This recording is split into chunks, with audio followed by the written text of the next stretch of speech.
Welcome, fight fans, to episode 10 of the Hooks In MMA podcast. Hope you guys enjoyed the card on the weekend. It was a legendary pay-per-view. We're going to be breaking that down first. Also, previewing Friday night's got a big card. Bellator 244, Bader versus Nemkov. Our boy Josh, the gentleman Hill, will be squaring off in the octagon. So we hope you get your popcorn ready for that. And then we've got Easy Line, as always, for the fight night coming up on ESPN this Saturday night in the Apex Center in Vegas. And then, as always, we've got two great interviews for you guys. First off is Julia, the Jewel Bud, fighting Friday night on Bellator 244. She's going to be talking about her story career and walking through some of her past experience. And then kind of on the flip side, we've got a young rising star following her, Anthony, the Genius Romero. He's fighting next Tuesday night on Dana White Contender Series. He's an undefeated fighter coming in at 7-0. Keep your eye on this kid. He's going to be making a name for himself, so we're going to be cheering him on. And, of course, also highlighting another Hooks In alum, Marlon Cheeto Vera, getting a win in the octagon on Saturday, and hopefully having him back on the show in the near future. So without further ado, passing it off to Adam Davidson to kick off hot headline news. Thanks, Ben. UFC 252 on the weekend. I guess the two big, hot headlines of the night are the two main fights: the Sean O'Malley versus Marlon Vera, Hooks In alumni. Weird injury. I think Zone's going to break down that fight for us.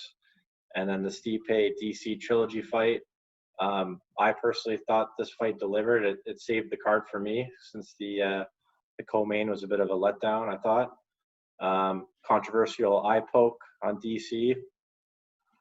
We all know that DC is notorious for eye pokes himself. So it's kind of it's pretty ironic that that's the way that he ends up ending his career. Not the best way to end his career. I'm sure he would have liked a victory. What'd you guys think of the co-main, the O'Malley fight? Do you guys think that he was seriously injured? I've seen some comments online. Some fighters have come out calling him out, saying that he doesn't have enough heart. He kind of just gave up. What do you guys think? I think someone's going to break down that fight for us. Yeah, so this one's interesting, right? Because obviously a really hyped fight. Sean O'Malley, undefeated, huge prospect, and an up-and-comer in the 135 division, which people thought maybe he could be fighting for the title within the next year. Little bit of a setback here. So I just wanted to talk about a couple quick things. So one, he has had a previous injury before, the Liz Frank injury, which I'll speak to in a second, kind of how that happens. But, the fight started off, O'Malley looked really good. He was slick, moving really well. And then, a couple minutes in, he takes a kick. He was in in southpaw stance, and he took a kick to the right leg. And he took that kick in the area of the peroneal nerve. So the peroneal nerve is at the top of the tib and the fib. And basically, if that gets, compromised at all, it's going to affect, the sensitivity and the feeling moving down that limb down to the toes and the feet. So I have a couple of theories here. So one, he has had that previous injury with the Liz Frank injury. So coming into that, I think this is part of it. So that he did get it re-injured.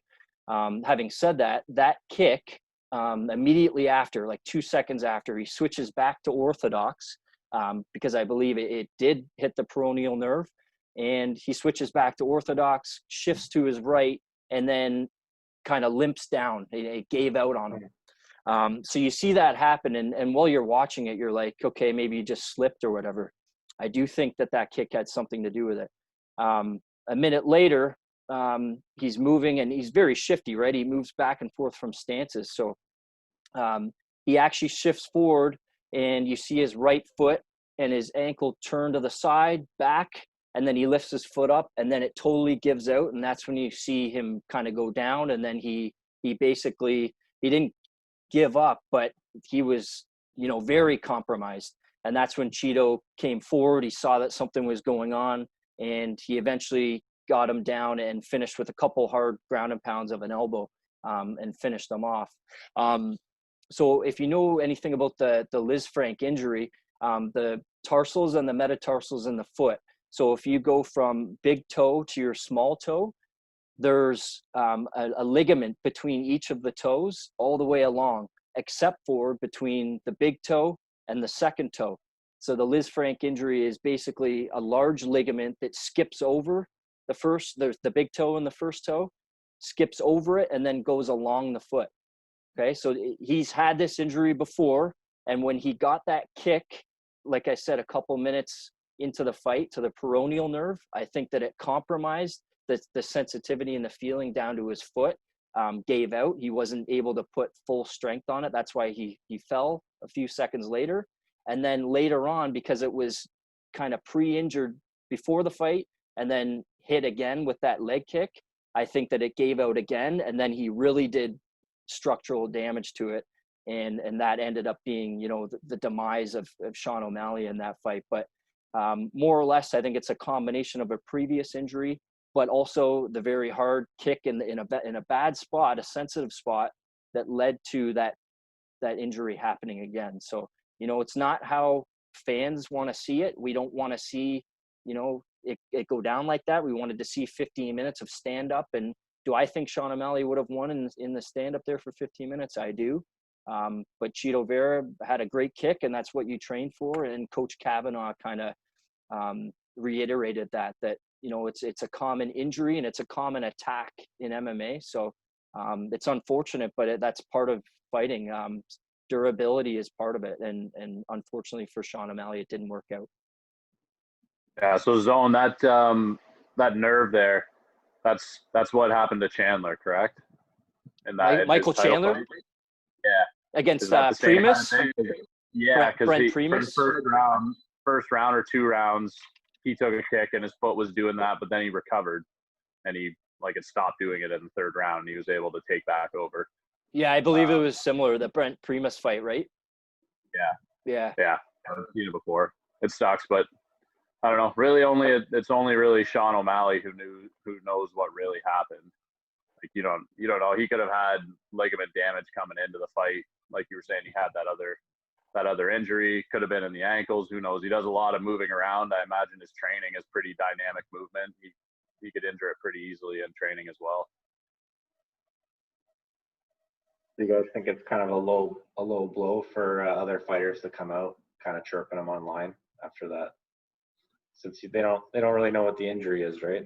For sure it is. And also Ben Askren and Ariel were talking today, and Askren's chirping him of how, they had to stretcher him out on a stretcher after that fight. He's saying he was embarrassed and all that. I mean, possibly, but I mean, Ben Askren, come on, man, gets knocked out maybe a few seconds into the Masvidal fight. I don't know. And then Ariel's trying to defend that as well, but he's never even had a fight, so he doesn't know what Ariel it feels like to be in there. So Ariel doesn't even know what fighting is, but maybe O'Malley was being smart. He didn't want to walk on it and injure it more, so he wanted to go off in a stretcher. Who knows? Yeah, I want to compare it to does anyone remember Thiago Santos going several rounds with totally 2 torn knees and basically a broken leg or something against Jones and almost winning. And and he almost won. And he was winning some of those rounds. It was just crazy, right? So I mean, you want to compare? I don't know. Maybe it's a weight division difference, right? He's just now everyone knows where to kick O'Malley and those pelican legs that he has. They are just skinny. I don't know. They got to go up to, I feel like he's got to go up to featherweight or something, add some more muscle around those tendons and bones and everything, get a little thicker, but who knows, maybe he wants to wants to use that distance and, stay fast in there. But yeah, no, it's a hard comparison to make. I think Askren and Ariel were a little over the top there with some of the things they were saying a little bit, but yeah, it could have been smart for him to be saving himself, right? So you never really know what's going through his mind. He did get flash knocked out there. I didn't see it in real time, but the elbow, the replay, yes, exactly. He was out. It was actually a pretty good stoppage by Dean. Oh yeah. Tito was saying he was making snorting noises like guys do when they go out. So he's like, he was out. He was snorting and making weird noises. Yeah, and I find it, it pisses me off. Not just in this scenario, but like, you get those people commenting saying, he didn't deserve it. Matt O'Malley would have killed him any other time. You know what? The guy what is he supposed to do? He's supposed to back up and just say, oh, he's hurt. Like, let me not fight anymore. He ended up actually finishing him based on the scenario that he was given, right? You can only beat who you play, or you're only as good as whatever, right? Like he finished him, and it is what it is. Like he jumped on a wounded animal and he took his life, right? Like, yeah, there's a lot of unnecessary backlash. Like even I've been hearing a lot, oh, he over celebrated after he jumped on top of the ring doing all this stuff. It's like, well, guys, he just won a co-main event. He's kind of a unheard of rising star. How could he not be excited and proud of that on a pay-per-view in front of the world? Like beating an undefeated hype train. Like it's really weird to hear all this stuff. It kind of reminds me of when Kevin Durant tore his Achilles in the playoffs last year, and then everyone got mad at the Raptors fans for cheering. It's like, well, they're in their first finals ever. Of course they're happy they just got a steal and a fast break bucket because they're on the verge of winning a championship. Yeah. You want them to all be quiet? Like, come on. Like, it just, I don't know. That logic, I can't quite understand. Yeah, it's unfortunate, but. He wasn't celebrating that O'Malley's hurt. He's celebrating that he just won the biggest career-defining moment.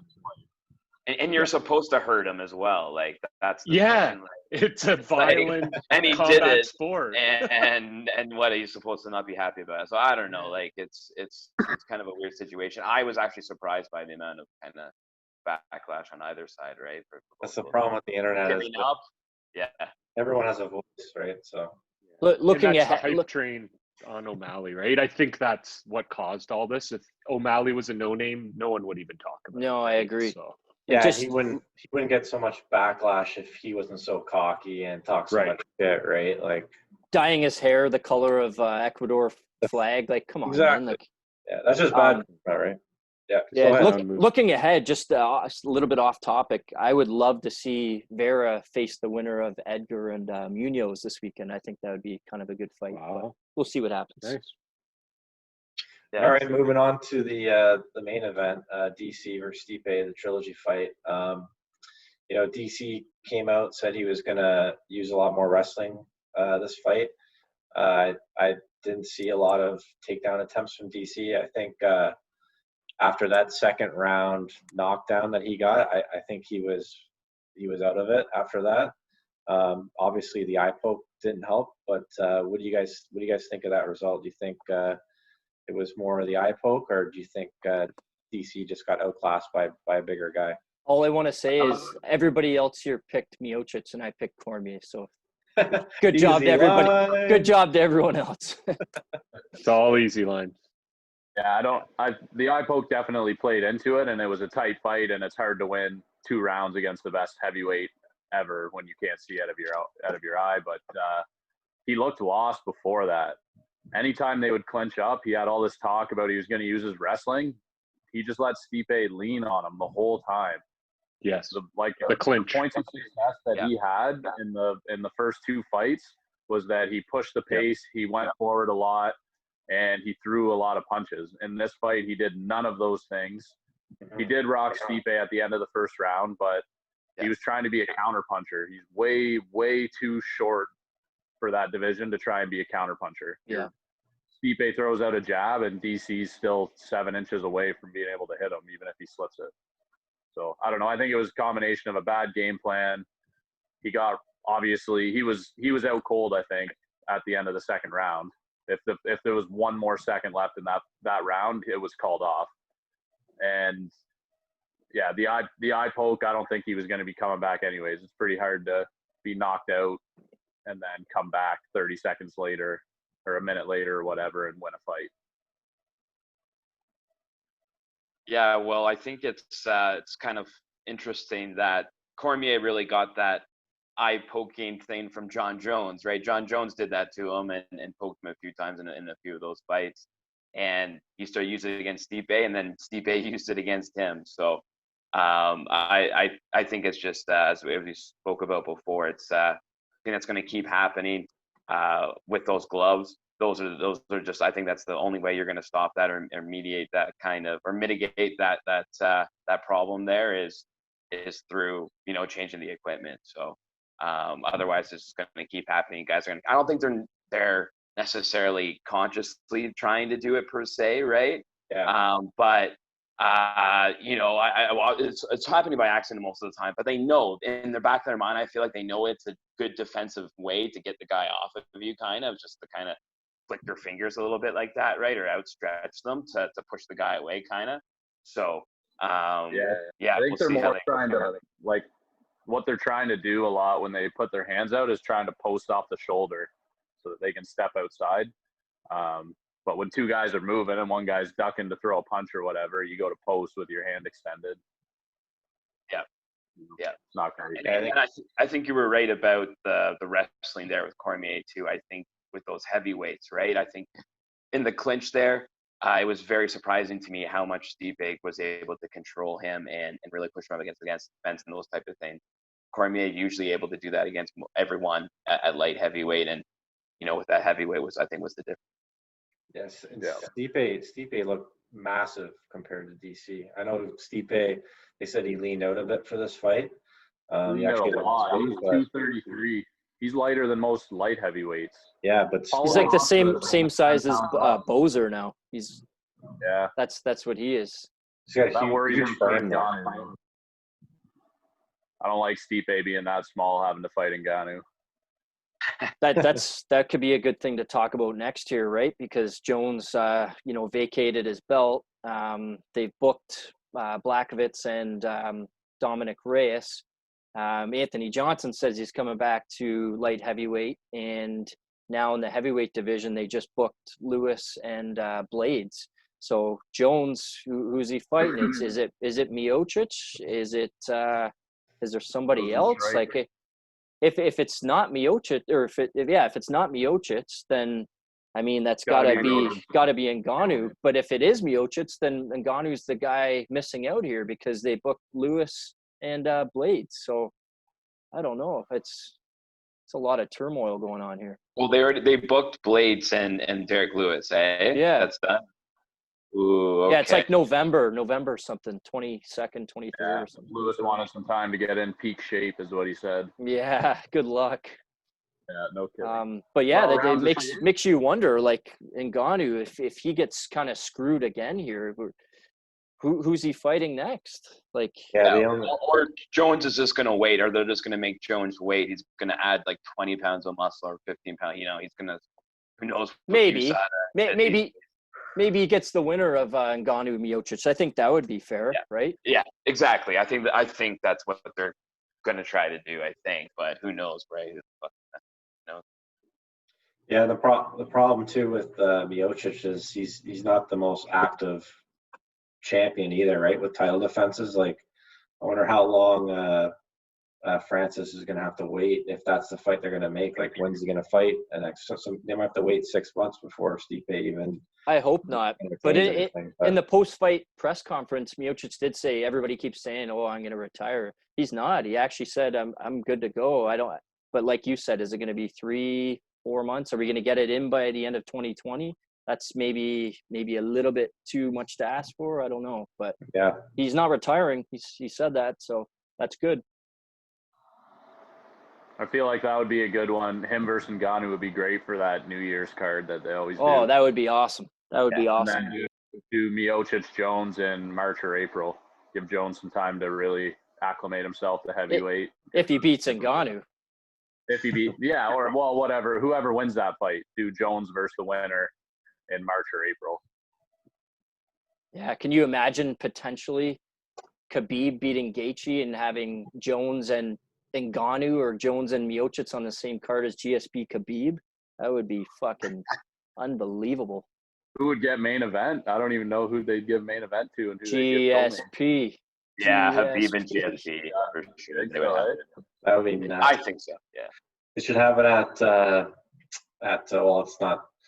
Is it still Rogers Place where they had the last year when they broke the record for most attendance? Yeah, they broke it again though at Cowboy Stadium. Oh, they did. Yeah, it'd be cool if they had another huge event. Yeah. Somewhere. Yeah. When we can have fans again, right? Yeah, no kidding. We might not see any of those fights until that point, or McGregor. They could have a huge card, all three of those fights on there. McGregor against somebody. Against Poirier. Khabib said he'll only fight McGregor if McGregor can beat Poirier. Yeah, I saw that. Maybe McGregor Diaz 3 or something on there. Never know. Yeah. But yeah, looking forward to this weekend, right? So we got Friday night, we got the Bellator card we were talking about. Bader and Nemkov headlining. We got Julia Budd, who's on our podcast this week. Just lost to Cyborg for the title. Potentially she's a top 5 women's fighter ever, fighting in the co-main event. And then we have our boy Josh Hill fighting and another Canadian, Lance Gibson Jr. on the undercard. So looking forward to that card on Friday. What do you guys think of that? I just can't wait to see Roy Nelson again. That's what I want to see. Yeah, I was just looking at. Well, Julia's last loss is against Cyborg, so she's obviously fought a really tough competition already. So, and she's a pretty heavy favorite. So she's a big favorite. I was chatting with her the other day, and the big thing that stood out for me is her 3 losses are against Amanda Nunes, Ronda Rousey, and Chris Cyborg, who in my mind are 3 of the best women's fighters of all time, like hands down. That's her only 3 losses. She's beaten Durandamy. She's beaten Marlos Conan. Like, she's legit. She is 37, but she's still in peak shape. And I think she puts herself in position for another title shot. I think she gets it done. I think she finishes this Friday. So. Yeah, I think so. Yeah. Too. Yeah, if she finishes quickly, she might. I guess would it be Cyborg again? She would have to fight for the belt, right? I would think so. I would think. I don't know if she would need to fight anyone else after. And the Fight Matrix ranking, she's the 4th featherweight in the world. So, and that's including Nunes, who isn't in Bellator, of course. So I would think she would get a rematch. But Nice. Josh Hill's fighting former UFC fighter Eric Goito Perez. He did lose his first fight in Bellator by finish, but he's been a staple in the bantamweight division for a long time. I like Josh's chance in that. I think he's more well-rounded. I think it could end up going against Cage, going against onto the ground, and he maybe grinding out a win. But I do think he's better, and that would put him at 20-3 and 2-0 in Bellator, leading to potentially a number 1 contender fight. So hoping for that too. Yeah, hopefully it's an exciting fight, and maybe Josh can get a big finish or big submission or knockout, get a little more limelight on him, because we know he's a very talented fighter, and maybe he can get up on one of the main cards at Bellator. It'd be cool to see. Yeah, I want to be able to bet on him on Bet365 here. So I want to be able to. I want to see that name on there, Josh Hill. So yeah, I'm hoping for a quick finish that shoots him up the rankings a little. Then just to finish off, I mean, Bader's one of the best light heavyweights of all time. He's fighting Nemkov, who's really dangerous. He's beaten some really good guys. I think it's a pretty dangerous fight for Bader. He's beaten Carvalho and Phil Davis by split decision. Phil Davis and Liam McGarry, who's the former champion as well, and he knocked out Philippe Lins, who we know Bozer just finished. So he's beaten some good guys, and that'll be a good fight as well for the main event. Absolutely. So for our last few minutes of the segment here before getting into the interviews, we all know Z-Balls has been taking his lunch break, looking at Bet365, reading all the MMA Junkie posts. So Z-Balls, what are you feeling here, brother? Yeah, this card's looking a little light, but certainly a couple of big fights here and a couple interesting spots, I think. Pedro Munhoz taking on Frankie Edgar. Pedro's heavy favorite, minus 250, Frankie plus 200, which, I think I was kind of surprised with right off the top. Although Frankie has been on, a bit of a skid lately. He is certainly really, really experienced. So that plus 200 does look a little juicy, but I'll get into a little bit more of that in a second. So Pedro coming off of a decision loss to Sterling, though, has win over Cody Garbrandt and Rob Font. He's 18-4, and his only four losses are to Sterling, as I mentioned, John Dodson, Jimmy Rivera, and Rafael Sunzao. He had to fight Jimmy Rivera and a Sunzao in like two of his first three fights in the UFC. So he's certainly gone up against really tough guys and has earned his way up to the top at this point. This is going to be Edgar's first fight at bantamweight. Probably should have already been fighting in this divvy for a year or two already, but so he's not really going to see that that size kind of disadvantage that he's seen before at featherweight, or if you can believe it, lightweight, which he used to fight at. He lost his last two fights to the Korean Zombie and Holloway. Obviously, really tough guys. He beat Cub Swanson by decision before that. Of course, lost that big KO to Ortega as well. But, I am going to go with Pedro here. I do think his high pressure does well. He uses his leg kicks to kind of open up his boxing, outstrike Edgar. I think Pedro wins in decision or a late kind of TKO or of some sort, like maybe late third, fourth, fifth round. In terms of easy lines, lock of the week, over 2.5 here. I don't really see Edgar, getting hurt by as much by the power at this weight class. And he's going to fight well, use his wrestling and his grappling and slow the fight down and, draw it out a little bit more. But yeah, what are you boys thinking? Easy lines. Just go chalk with me. Yeah, I got chalk with you. Yeah, we're all gonna fly together on this one, Z-Balls.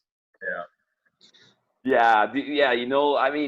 Edgar, certainly, like I said, he's certainly well experienced, but Munhoz, he's fought really tough guys. He just lost that decision to Sterling. Sterling's looked extremely well. I went back and rewatched that fight today against Sterling, and Sterling looked really, really good. Obviously, used his kicks and his reach really, really well. But Munhoz was still coming at him, controlling the octagon in the third round. He lost 30-27 decision, but it wasn't really necessarily a crazy dominant fight by Sterling, and Sterling's looked extremely, extremely good since then. So, I see Pedro winning there for sure. Add on there. Well, I was just going to say, if our fans want to take him money line, obviously not the best odds, but if you're looking to parlay, we highlighted this guy a couple weeks ago, Fight Island. His bout got canceled. Timur Valiev. I think he's just chomping at the bit to get a win. He'd be a great kind of parlay candidate. Again, not a standalone money line bet by any means, but if you're looking for a nice multiplier, that could be a good one. And then that Ovent St. Preux, we were talking about it before we started filming. Could be some fireworks in this fight. It looks like Alonzo Menfield might come at him pretty hard and could open himself up. So, yeah, not the greatest names. I find it hard to believe that St. Preux will be thrown by Menfield coming at him when he just fought Big Ben. That's exactly. If you can fend that guy off for most of a fight, I think you can fend off Menfield. Totally. So that could be a nice under candidate as well, just on that point, right? We could see a nice first round finish if you guys are into the prop betting for that one. We don't know the rounds yet, and I'm not sure what you feel about it, Z, but my one pick for this week, I'll scale it back this week based on my disastrous last week. I would say the Angela Hill and Michelle Watterson fight, which I'm really excited for, will also go over the 2.5 rounds. I think they're very, very even. I think it'll be a good fight back and forth. I don't see either of them finishing each other, though. So I don't know what the odds will be, but I think that goes to a decision. So that would be my one choice for this week. There you go. Yeah, I think with with it being that women's fight, I think it will be kind of, I guess, low odds that you would say, or whatever, in terms of it's not going to give you the best odds for that decision. I would say that might be a candidate that you parlay with Pedro Munhoz here, right? With that minus 200 on him, and then do the over on that one. That's probably will be minus 200 or something, maybe minus 250 for perhaps. Michelle Waters, I guess they do have kind of chance to end each other, but they removed that actually. Oh, they took it off the card, that one? That's my fault. I thought that was booked for this one. Man. Sorry. Yeah, it might not be on. No, it's okay. Yeah, no, it wasn't on the UFC website, but it was on Bet365. Bet365, yeah. So. But I'll just quickly say, I like Ovin St. Preux at plus 110 as an underdog. He's fought John Jones before and lost in decision.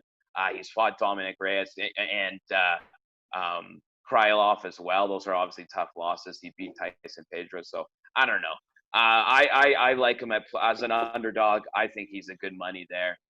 In terms of the over/under, that's the props haven't come out yet, but I think I like the under there. I think that the second round Von Flute choke or Von Preux choke, I think they call it now, could happen. So that's what I kind of like that fight. Sorry, boys, that's rebooked to September 12th. That's my bad.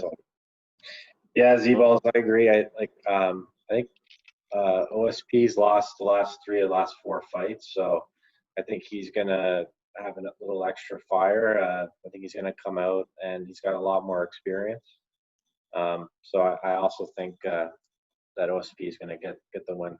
He's a guy with so much talent, but he's never put it together. Like in fights, you'll see him for a few minutes. He just looks lost. Like he doesn't know what he's doing. Like he doesn't know whether to come forward, and he holds back on himself. He's one of the most athletic freaks. He's a monster. Yeah, I don't get him.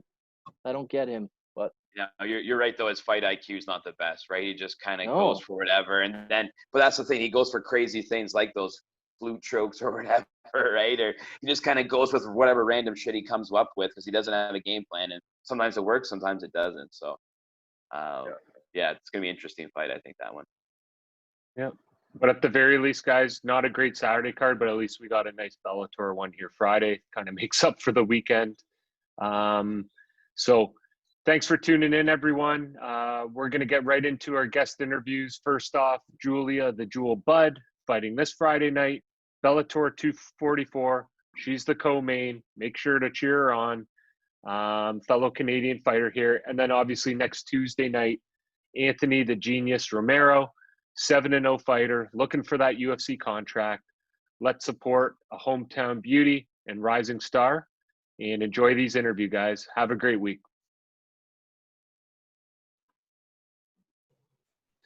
Next up on the Hooks In MMA podcast, we have 13-3 professional mixed martial artist. She's the former Bellator featherweight champion, and I have her in my top 5 women's fighters of all time in the world. Julia, the Jewel Bud. How's it going today? Hi. Good. I'm doing good. How are you? Good, thanks. We were just chatting a little bit about Bellator's return. I was looking forward to the Pettis and Bandeja fight. Just Bellator getting back up and going after the pandemic, and then you were saying, within 6 to 8 weeks, let's get going and ready to fight. So that's what you're preparing for, right?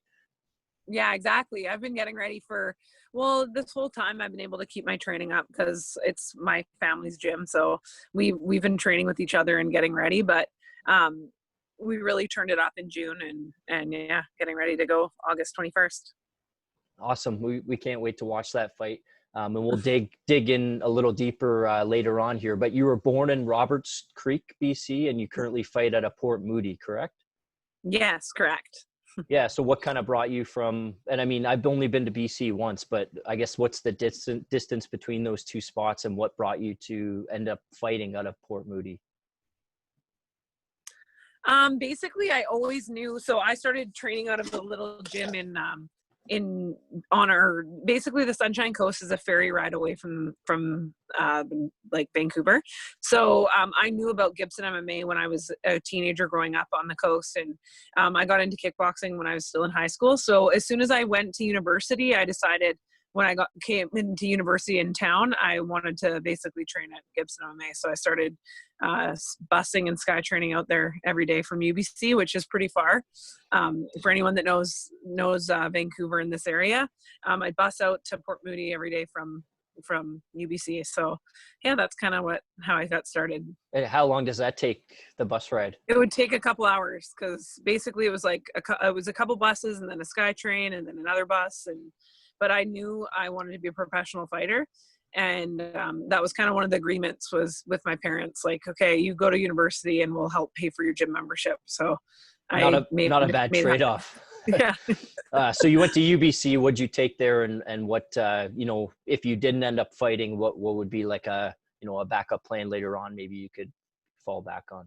Yeah, like I did kinesiology, human kinetics at UBC, and I'm pretty much, I was a personal trainer and learning kind of working with aging adults and personal training during my university degree, and then just training all the time. So I was always kind of in shape and in gyms from a young age, but that's probably what I'd be doing still if I wasn't fighting, but I can't really imagine that not happening. Yeah, for sure. No, you've went down a path that's been led to some great success. So I think you made the right choice. I personally took kinesiology as well. So I went down my own path, and wouldn't have changed it either. So things work out for a reason, right? Exactly. So I guess, looking at your Muay Thai, right? So you had kickboxing and Muay Thai before going pro. You beat Gina Carano, who I think that was her only loss. So I guess just speak to that. That's a pretty big accomplishment. Yeah, that was the big that was an eye opener for me too, beating her and like being in Vegas and stuff, because we got the call kind of last minute to fight down there, and I thought it was a massive opportunity, and I think I only had like 3 or 4 fights under my belt when I fought her, and I went down there and I was super confident. I was in good shape, and I was, and then beating her added to my confidence and thinking like, okay, I want to turn pro and take this to the next level. So it helped start my career for sure. Yeah. And then you I think you were, I could be wrong, 10-2 as a kickboxer. Yeah. And then finished in 2008, I saw, but then, transitioned to MMA in 2010. So was that time in between, I guess, to prepare, be more multifaceted and more, dynamic as a mixed martial artist as opposed to one discipline? Yeah, I started learning how to wrestle and grapple during that time, but I never wanted to get back into the ring, or I thought I was retired at the time. So after losing, I lost a world title fight in kickboxing. I was like, okay, I'm just gonna, I'll keep training to stay in shape, but I don't really have it. I didn't have the desire to fight again. And then I think it was like in 2010, my husband Lance got basically met up with Rampage while he was here filming A-Team, and started coaching him here, and Rampage asked him to come and train him in for the Rashad Evans fight in England. And so then after that fight, he did a camp in California, and I drove down with Lance, and I was supposed to just come right home, but Strikeforce was looking for a 145-pound female at the time to fight Shayna Olsen, and I was like, oh no, I'm definitely not fighting MMA. Like, I'm not ready for that. And they're like, I remember like we were driving to one of Rampage's training sessions, and him and Lance were like, I think you should do it. Like, this is like in 4.5 or 5 weeks or something, his training sessions. And they got a call from a matchmaker for Strikeforce at the time, and they were looking for a 145er female. And I was like, oh man, like, no, I don't want to do this. Like, I'm definitely not ready to fight MMA, maybe kickboxing, but I'm not ready to do it. And they were like, I think you should take this opportunity. And I talked to my husband, and we were like, okay, let's do it. And I trained, and I stayed down there. I was going to come home back to Canada, but I stayed and I trained, and we just got ready, and I went out and had a really great experience. Good win. And then from there, it's just been, I've been basically, that's my whole life since then. So. Yeah, no kidding. So you mentioned a couple names there, like Evans and Rampage, and I think you said Lance. So maybe expand on that for some of the listeners that maybe don't know. Yeah. So, Lance Gibson is my husband. He got the job. He took the job as one of Rampage's coaches for the Rashad Evans fight. So when they were having if anybody, big MMA fans would probably remember that was in 2010. They fought each other. And so Lance went to England to train him. And then when he came back, he got a fight, I believe, against Machida. Yeah, it was Machida. And I drove him down. So we drove down from Canada to drop off Lance and kind of start his camp with Rampage. And when we got down there, they got the call for a 145-pound female. And we were like, oh my God. And so I stayed there and anyways, trained, had a good win and kind of kicked off my MMA career there. So. Yeah. And it's been on the up since then. Curious on, your most impressive win to date, or the win you were most proud of? My favorite fight that I'm most proud of is fighting and the rematch for Jermaine Randamie. Like, she was who I lost my world title kickboxing fight to. So my big fight with her in Strikeforce was probably the one that I'm most proud of. Just kind of overcoming that. And I just overcome a loss to Amanda Nunez when I got in there with Jermaine, and Jermaine's a really good striker. So it was just kind of all in all, like, something that I was really proud of for that fight. Yeah. I was looking back at, some of the fights you've had too. And I don't know if I'm pronouncing it right, but Marlos Conan, Bellator World Featherweight title, a pretty big fight as well. That would be up there as well, I'm assuming, or? Yeah, definitely. It was a dream come true for sure. Like, I've always wanted to be a champion athlete ever since I was a little kid. So, having that and actually that training camp and coming out with the victory that night and becoming the Bellator world champion was a huge moment for me in my career. Yeah. So you mentioned Durandamy, I mentioned Conan. I guess, the other three names that are on the list there, Amanda Nunez, you mentioned too, Ronda Rousey, and then Chris Cyborg, like, three of the best ever. What was it like fighting those three? I mean, Rousey was kind of difficult because I was so new. Both Nunez and Rousey I was so early in my career. So I always kind of feel like, it would have been interesting to fight them later on when I was more experienced. But I also don't take away from those experiences because they kind of made me evolve as a mixed martial artist. So not having those losses, maybe I wouldn't have got as good as I have gotten in certain areas because of them. So, I mean, it was back then, it was just kind of, we were all kind of starting out, but I just fought Cyborg. So that one's kind of fresh. And, so those are that fight I want back for sure, because I want my belt back. Yeah, no kidding. And you could definitely get that. So thank you. We'll move forward, once we get to the 21st, and you can show why. Exactly. You can show why. So Bellator 244, transitioning into that. So we have Jessie, the Widowmaker Meal. She's on a 4-fight win streak. What do you know about her? And, we don't want to obviously showcase any game plans, but just, how do you feel going into that fight? And what do you think about her as an opponent? I think she's a good opponent. She's tough. I was actually at her last fight with Toledo in Connecticut because we were there with Lance Gibson Jr. He was fighting the next night. So we were there and I was able to watch it live, and I watched it and I was impressed because she grinded out the win against her and showed that she's really tough. She's a black belt in Brazilian Jiu-Jitsu. So, I'm confident in my skills. So I'm confident on the ground. I think at this stage of my career, I'm confident in every area in mixed martial arts, and it's just about me going out there and doing what I know. So that's what I'm excited about. Yeah, for sure. Before we do our last segment, I'm just curious, outside of the ring, what are some of the hobbies that you have? What are things that you enjoy in life? Hanging out with my dogs. I actually became a beekeeper during this COVID time. So I've got 5 bee hives.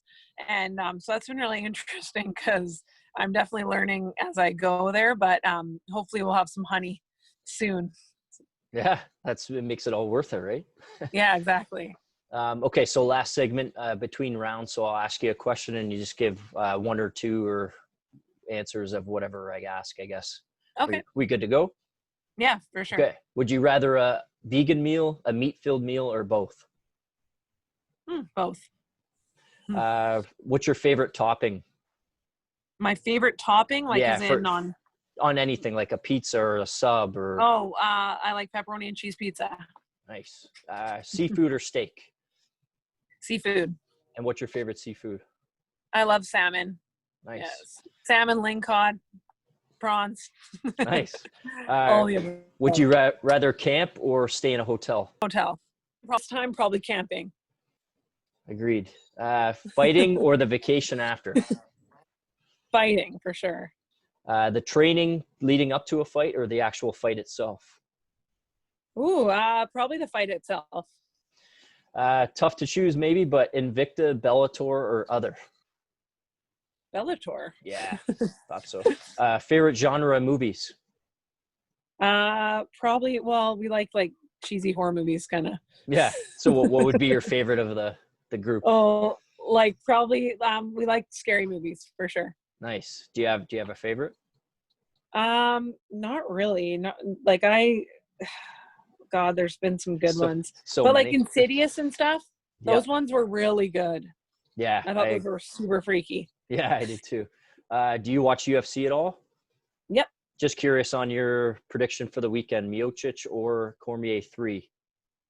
Ooh, that's a tough one. I think, well, I would love to see Cormier do it, but yeah, either one. They're so tough, those guys. So yeah, I can't wait to see that too.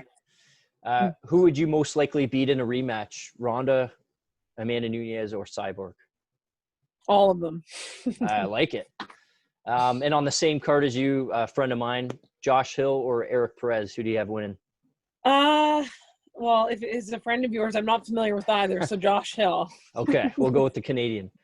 Yes. Oh, he's Canadian? Yes. Okay, then definitely. From right around the corner. We'll go with the Canadian. And who wins August 21st and how between you and your opponent? Me, by finish. I'm a finisher, for sure. Yes, you are. And to finish, sponsor shout-outs or any social media you wanted to give. Yeah, Apollo Sheet Metal, Strike Recovery, Gibson MMA, and tune in August 21st for sure. This is Paramount Network. Paramount Network, yep. On the main card, and I didn't ask, it's co-main event? Yeah. Yeah, I thought so. Because you're a big deal, and we can't wait to watch. Julia, the Jewel Bud, excited to watch that matchup so you can win and hopefully get your rematch with Cyborg. Thank you so much for your time. Thank you. Bye. Hooks in MMA. Thank you. Bye-bye. Yeah. Next up on the Hooks in MMA podcast, we have 7-0 pro record from Welland, Ontario, fighting in the Dana White Contender Series on August 25th. We have Anthony the Genius Romero. How's it going today, buddy? I'm doing well. How are you? Pretty good, thanks. So what did the day look like for you today? Lots of training, lots of sweating. My day's gone. It started, and then next thing you know, it's done. But yeah, training in the morning, some pads, and then just finished some training now with some striking drills and all that. But other than that, I'm resting now. Yeah, is it typical for you either during a training camp or just training regularly to have a 2-a-day? Like, do you do 2-a-days typically? Yeah. Very busy schedule. Driving to different gyms here and there. Lots of gas money. Yeah. But yeah, other than that, like my day is pretty busy. Like I teach classes as well online. So it's pretty much everywhere. Hectic day. Do you teach like MMA classes online or you teach something else? Yeah, like striking. Right now, I can only do striking and fitness. Okay. But I usually do like jiu-jitsu, wrestling classes, privates and all that. Awesome. So you're currently at Niagara Top Team and Parabellum. Just talk to, the difference between the two and I guess what your focus is at each of those places. Yeah, there's no real difference between them. They work well together. They're all the coaches are in my corner. So I have Rory McDonald, Lyndon Whitlock, and Chris Prickett. They just mesh together perfectly and create my MMA game. Chris Prickett's my wrestling coach, which is at the Niagara Top Team, as well as Matt DiMarcantonio, who's the co-owner of that gym. And then Lyndon is my striking coach, and Rory is my jiu-jitsu coach. So it just all works like the different layers of MMA. So that's pretty much how I'm here now. Yeah, it all clicks together. I went to high school with Lyndon, so I know he's a diehard, and he's developed, his striking not only personally but just as a coach. So I know I've talked to him a little bit, and pretty high on your skills and looking forward to the 25th. So, excited for your career moving forward. You had a Taekwondo foundation growing up, I believe. I just wondered what age did you start at, and then how did it progress into being a full mixed martial artist? Yeah. So at the age of 5, I started with Taekwondo. A little bit before that, I don't really mention it because I don't count it, but I did karate. But if you tell me to do something that I learned in karate, I don't remember too much. Yeah. So I don't really count it, but I did a little bit of karate. But it all really started when I did Taekwondo. And then throughout the years, I eventually got my black belt around 11, 12 years old. And it started to become not boring, but I just didn't really enjoy it as much, especially when I started watching MMA. You don't really see it too much. I guess the foundation of Taekwondo is in mixed martial arts, like light on your feet, bouncing in and out movements, all that. But you don't see too much of the spinning kicks. Usually it gets you in trouble in MMA because you can actually get grabbed. But yeah, I started with that, and then I transitioned to a gym, a mixed martial arts gym. I went there because I saw my first MMA fight, which was Anderson Silva and Patrick Cote, and I wanted to try that, and I did, and I just started competing in jiu-jitsu as a kid. I didn't compete in wrestling yet, not until I was a little bit older, but I did kickboxing. I was on the national team for kickboxing. So yeah, I was traveling all over the place, and then eventually when I turned 18, then that's when it all started. Yeah, it's a good mixture of stuff, and moving on from karate to taekwondo and then mixing in kickboxing, that's you're developing at different ages and just making you more well-rounded as you get older. Your some of the best training partners you have, just guys that push you every day, guys that make you better, guys that are tough to go against in practice.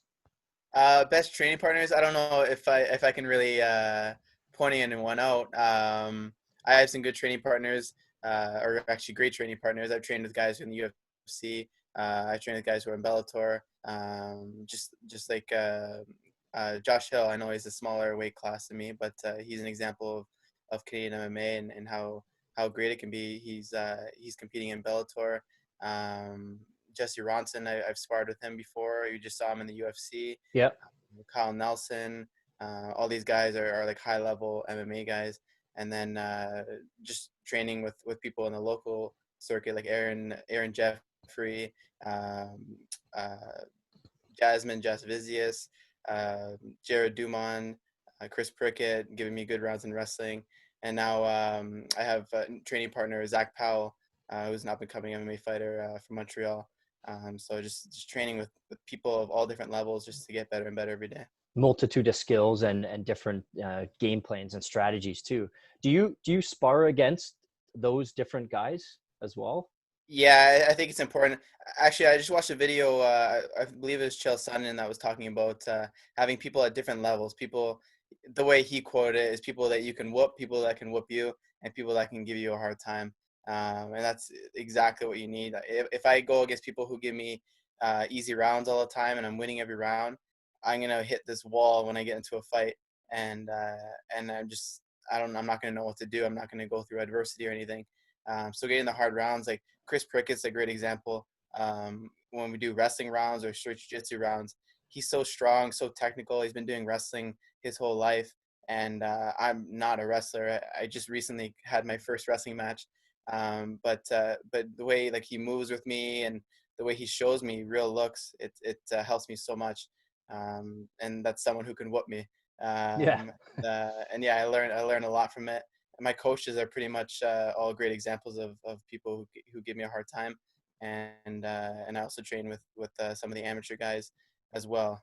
So. Yeah, I asked that because if you go up against Josh Hill, who's a bantamweight, you go up against Jesse Ronson's a lightweight, and you go up against Aaron Jeffrey, who's a middleweight. How does that change when you spar? Obviously, somebody's going to be quicker, somebody's going to have better footwork, somebody's going to be stronger at a different weight class. Right? Yeah, you get a different strategy. Like someone with like Aaron, I wouldn't want to grab too much because he's bigger than me, or I'm going to be carrying more weight. Just in and out movements, all that. And then Jesse Ronson, just an all-around great fighter. We saw what happened on the weekend. Yeah, we got that win.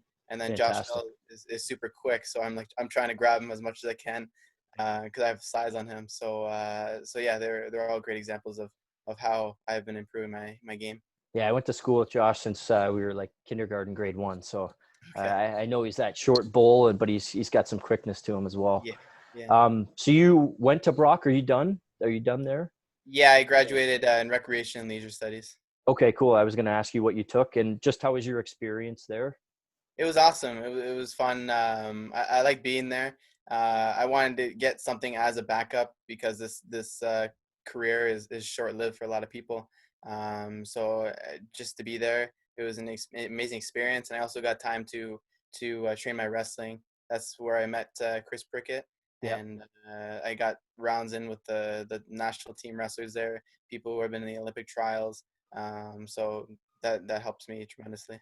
Yeah, I was going to ask you about the wrestling because I went to Brock myself and took phys ed, and then I played 4 years of rugby there. But anytime I go down to the athletic center to prep before practice, I'd always walk past the wrestling center there, and I'd take a look in, and I'd be interested, but I was playing a sport myself. So I was going to ask you if you actually did wrestle a little bit there. Yeah, it was nice to move around with some of those guys. That's a place if you're looking to get a whooping. That's a place to go. Yeah. Yeah, the win you were most proud of in your career thus far, one that you look back at after and were like that went to plan, or that was something that really I impressed myself, or Yeah, I would say my last fight, just because I've been working hard to get a finish like that. It's something that a lot of people criticize me. There's a lot of I guess reports saying that I need to finish fights and my style isn't what people are looking for. So I had to change it, and that's an example of what I can do. And to fight for 1 minute compared to 15 minutes is really nice, especially the way I got the knockout. I have a video. I still haven't posted it yet, but it's me and Lyndon training at the gym at the hotel, and that exact combo we were repping out. And it was the first combination that I threw, and it worked out perfectly. So you basically replicated Jorge Masvidal against Ben Askren then? Yeah, it was exactly the timing and everything was perfect. Yeah, that's great. And you know what? When people say that and they criticize you, that means that they see a lot of potential and they know they can get that out of you. The best part is, once August 25th comes and then we move forward and you're in the UFC, if you finish somebody in a minute something, that's a $50K bonus, right? So that's something. Yeah, that'd be nice. Something to work towards. I'd love that. Yeah. I'm always curious in like studying the opponent. I know, when I played sports, you're looking at a team that you've seen before and what are their strengths, weaknesses. Do you prep like video wise? Do you look at, Mike Breeden, you're fighting him on the 25th. Do you look at previous fights?